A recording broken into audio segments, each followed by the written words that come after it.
نور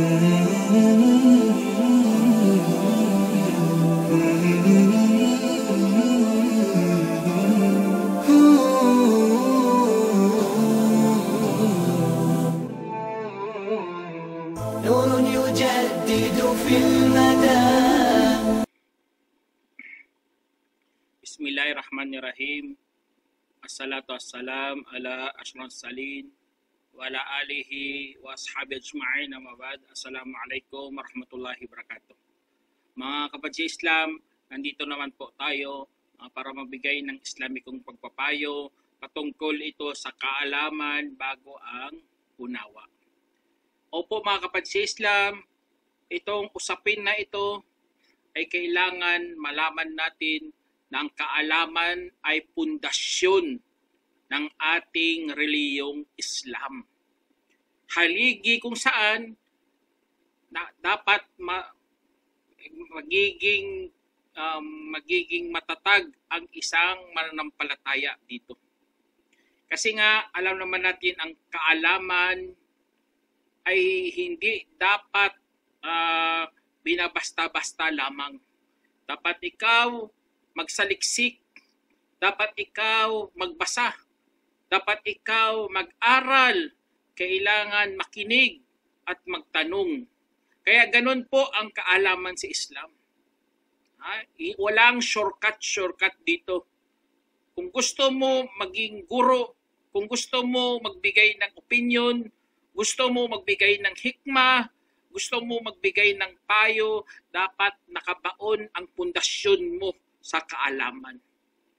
Kaya mga kapatid Islam, ito encouragement, paanyaya sa aking sarili muna at sa inyo na wag tayong tatalon sa tamang kapamaraanan ng ating relihiyon. Dapat magano ka talaga, magsaliksik ka muna. Kasi nga kahit sa hadith mga kapatid, an Anas bin Malik qala Rasulullah SAW, talabul ilmi faridatun ala kulli muslim.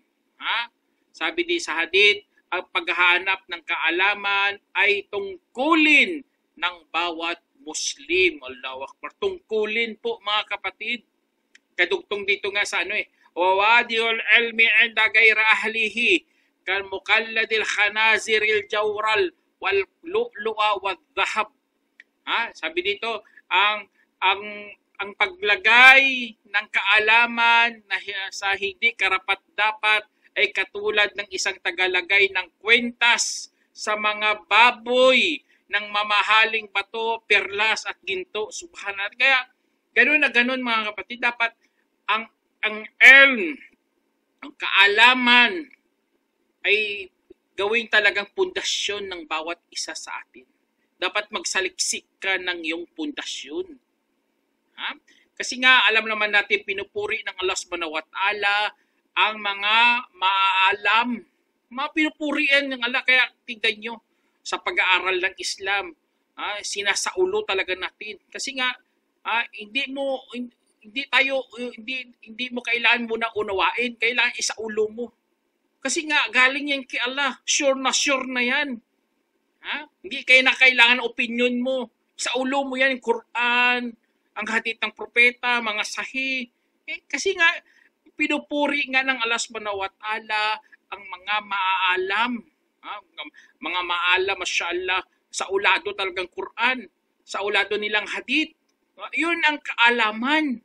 Hindi lumalabas lang sa dila, puro hikmah, puro opinion, puro itiyatawag natin istimbatat, o mga opinion lang, haka-haka niya, kadalasan o ano lang, akala niya. Kaya ang tamang proseso, kaalaman ay Quran at hadith. Kasi sabi ng Allah Subhanahu wa Ta'ala, wa minan nasi wad dawabi wal an'ami mukhtalifun alwanuhu kadhalika innama yakhshallaha min ibadihi ulama innallaha azizun ghafur. Tingnan niyo mga kapatid, sa sinabi ng Allah, at mula sa mga tao at mga hayop at mga alagang hayop na magkakaibang mga kulay nito. Gayon din ang tanging nangangamba sa Allah buhat sa kanyang mga alipin ay mga maaalam. Katiyakan si Allah ang makapangyarihang mapagpatawad. Kaya dahil doon mga kapatid na pinupuri ng Allah kung meron kang pundasyon sa Islam. Pagkos ginawa ka nga yung parang ang katulad mo 1,000 alipin mananamba kaysa isang ulama. Kasi nga ganun ang kaya si Prophet Muhammad sallam pagbaba ng Quran na unang revelasyon, sabi ng Allah, Iqra bismi rabbikal ladzi khalaq, khalaqal insana min 'alaq.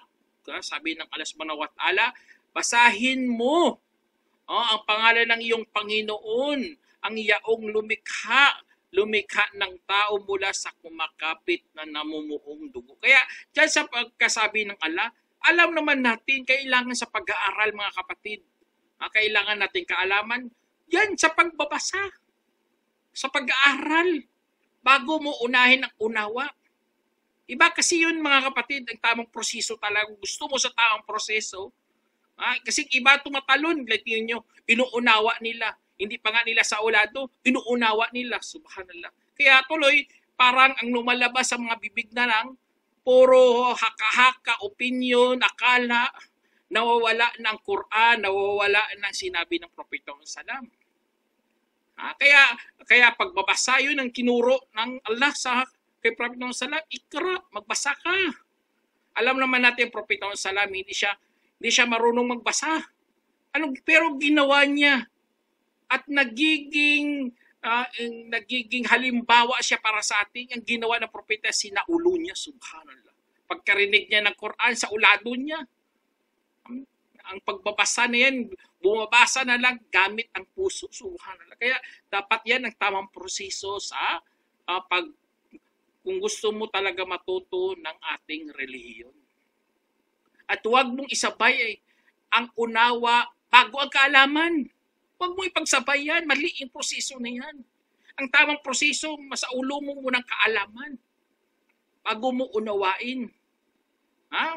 Kasi nga ang pag-aaral sa Islam, mga kapatid, tingnan niyo mga bata. Pinapasa ulo muna ng Quran. Kahit sa sa hadith muna sa ulo. Kasi nga kapag nasa ulo na, kapag alam na nila, doon na tinuturo ang pag-uunawa. Unawain na yan. Ganon din mga sahaba. Mga sahaba radiyallahu anhum, sinasaulo nila 10 verses ng Quran. 10 talata bago nila itatapsir. Hindi ito tatalon kagad sa tapsir. Walang di ganon mga kapatid. Kaya kung gusto mo talagang matuto sa Islam, ganon ang gawin mo. Sa tamang proseso na sa pag-aaral ng kaalaman. Sabi ng Allah subhanahu wa ta'ala, وَتِلْكَ الْأَمْثَالُ نَضْرِبُهَا لِلنَّاسِ وَمَا يَعْقِلُهَا إِلَّا الْعَالِمُونَ. Sinabi ng Allah subhanahu wa ta'ala, at ang iyan ang mga kasabihan na aming nilalahad para sa sangkatauhan at walang nakakaunawa nito bukod sa mga maaalam. Tignan nyo, walang nakakaunawa. Kaya hindi kailangan unawain muna mga kapatid. Kailangan malaman mo muna. Isaulo mo. Ganun ang proseso. Tingnan nyo, hindi walang nakakaunawa. Tama naman eh. Dapat maalam ka muna bago mo maunawaan. Kasi nga, ganun na ganun ang katuruan sa atin. Ganun ang kagandahan sa tinuro ng Allah subhanahu wa ta'ala.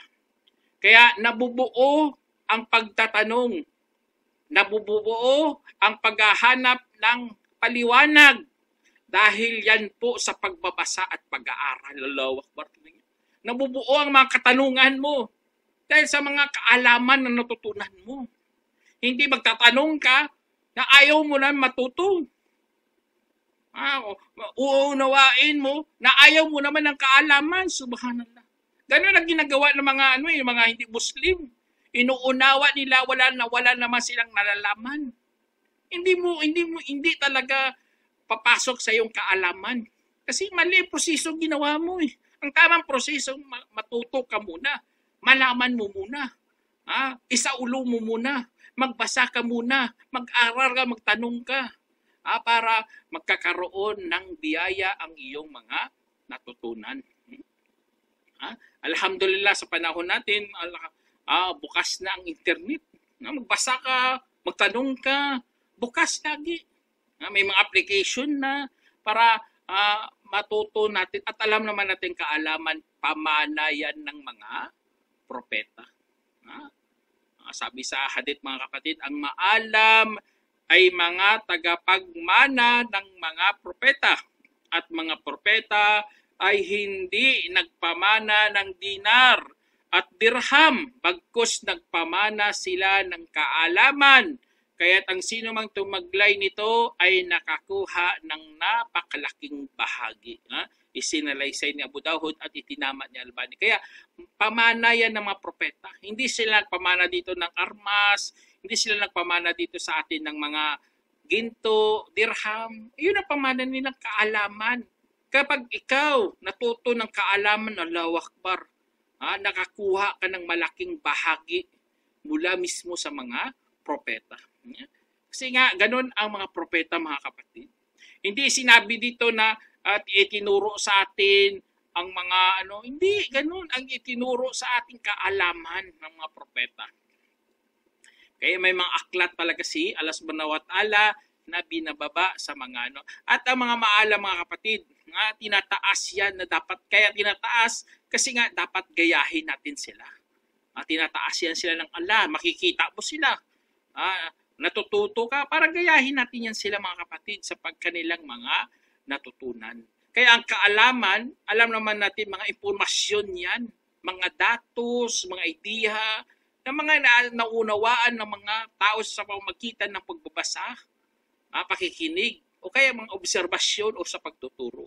Ngunit ang unawa, kakayahan yan ng proseso para iugnay niya ang mga bagay-bagay o kaya bigyan niya ng kahulugan sa kaalamang natamo niya para pakabalang araw magamit niya sa kanyang pang-araw-araw na buhay. Tingnan nyo, ganun ang pagproseso, pagbigay ng kahulugan, yun ang unawa. Kaya huwag nyong unahin yan sa bago ang kaalaman.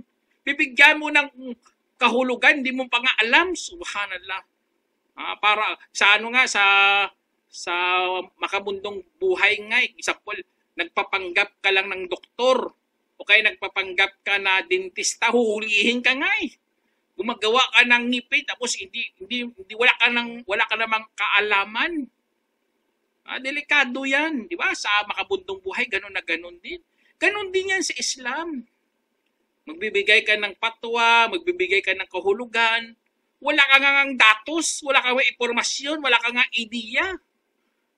Hindi ka naman nag-aral, hindi ka naman nag-observe. Kaya paano ka matuto? Tumalon ka dan siya sa unawa.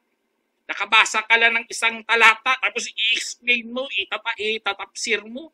Nakabasa ka lang ng isang hadith, iugnay mo na kaagad sa lahat ng mga hadith, subhanallah. Kung anong itinuro mo, marami ka ring mailigaw sa iyong mga maling opinion, maling haka-haka. Kaya wag natin unahin talaga ang unawa. Unahin natin ang kaalaman. Kasi pundasyon yan.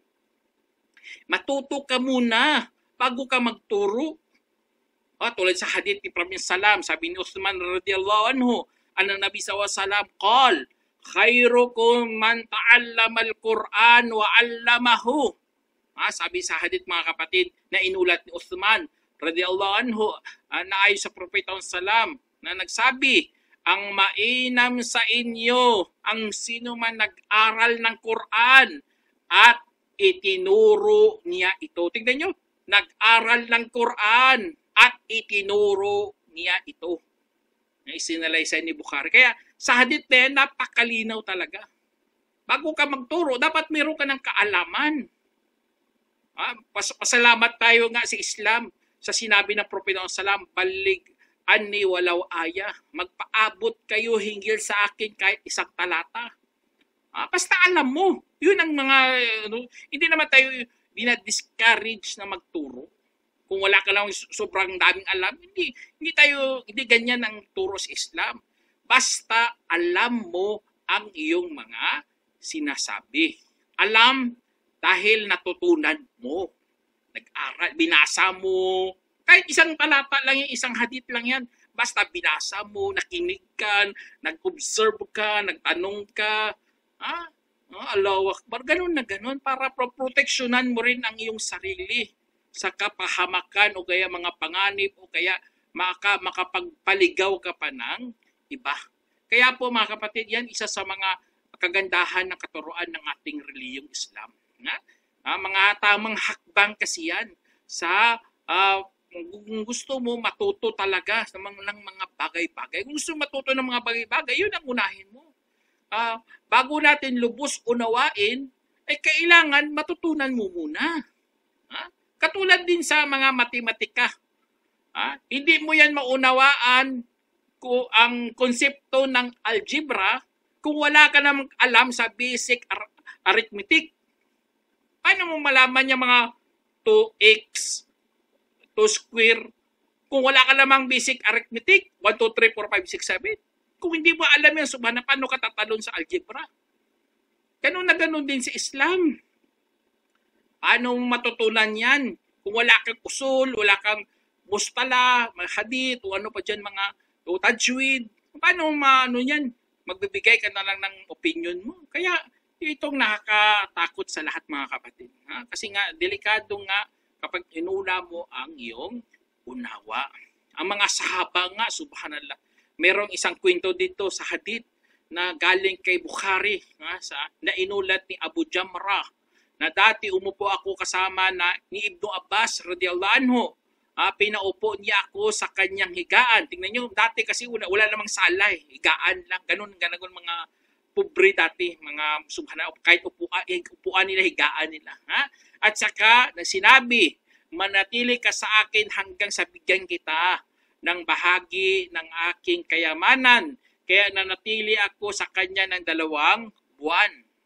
Pagkatapos ay sinabi niya, tunay na ang delegasyon ni Abdul Qais. Nang dumating sila sa Propeta Salam, sinabi niya, sino po ang mga grupo? Sino po ang delegasyon? Ang delegasyon, mga delegates, sa English pa. Sinabi nila si Rabi'ah po, Rabi'ah, pangalan ng tribo. Kanyang sinabi, tuloy po kayo na walang kahihiyan at walang pagsisisi.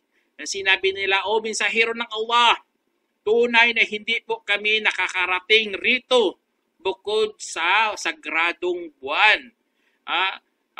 Dahil sa pagitan sa iyo at sa amin ay mga mapagtakwil na mudar. Iyo ibig sabihin, sa time na yon, hindi sila pwede mag-travel. Kailangan doon sila mag-travel sa mga hurum. Ibig sabihin sa 4 na sagradong buwan para alam naman natin mga Arabs dati, ginagalang talaga nilang 4 na buwan na ito. Hindi sila pumapatay. Ganon ang nila konsepto nila. Hindi sila pumapatay dyan kasi time ng Hajj yan Kaya nakakapunta mga Rabi'ah kay Prophet Salam dahil doon. Kadugtong doon sa hadith. Kaya't utusan mo kami ng isang detalyadong utos upang aming ibabalita sa mga nasa aming naiwan at makakapasok kami sa paraiso. Kaya nagtanong sila ng mga inumin. Nagtanong sila kaya siya ay nag-utos sa kanila ng 4 at nagbawal rin ng 4. Inutusan sila sa paniniwala sa Diyos na nag-iisa. Sinabi niya, tingnan nyo, itong pinakapunto dito mga kapatid, sa hadith na ito, sinabi niya, alam ba ninyo kung ano ang ibig sabihin sa paniniwala sa Allah na nag-iisa? Ang sagot nila, si Allah at kanyang mensahero ang higit na nakakaalam. Subhanallah. Tingnan nyo sa kwento dito mga kapatid. Ang pinakapunto dito sa hadith. Nagtanong ang Propeta Muhammad Salam ng napakasimpleng tanong. Alam nyo ba ibig sabihin ng paniniwala sa Diyos na nag-iisa? Pero sa sobrang galang ng mga sahaba, hindi nila inuunawa muna dito. Hindi sila bigay ng kuro-kuro. Gusto nila matuto talaga sa sinabi ng propeta. Kaya sinabi nila ito si Allah, Allahu a'lam kung ano sa atin pa. Ang Allah at ang mensahero niya higit na nakakaalam. Subhanallah. Kaya ganun na ganun ang sinabi nila. Kaya sinagot sila ng propeta. Yun ang gusto nila. Gusto nilang kaalaman mula mismo sa propeta. Sabi niya, ang pagsasaksi na walang Diyos bukod kay Allah at si Muhammad ay mensahero ng Diyos. At pagtindig ng pagdarasal at pagbayad ng zakah at pag-aayuno sa Ramadan at pagbigay ng ikalimang bahagi ng samsam sa digmaan. Kaya dahil doon mga kapatid, subhanallah, ito ang isa sa mga makakuha tayo ng idea dito mga kapatid. Huwag tayong magbigay kaagad ng kuro-kuro natin. Magbigay ka kaagad ng palagay mo. Kung wala kang alam sa sinabi ng Propeta Salam, hanap, ano ka, magtanong ka. Patulad sa ginawa ng mga sahaba dito, subhanallah, napakasimpleng tanong lang. Pero ang sagot nila, Allahu wa Rasuluhu a'lam. Kasi nga hindi nila inuunang unawa kaysa kaalaman. Pagkus kaalaman muna bago unawa. Kaya dahil sa dugtong sa hadith dito, mga pinagbawal din sila ng mga inumin. Pinagbawal sila tinatawag na hantam, dabba, nakir, musafat. Itong mga katawagan kasi ito ng mga kasangkapan para sa paggawa ng alak. Bawal ka uminom doon. Kasi nga kapag uminom ka doon, alak yun.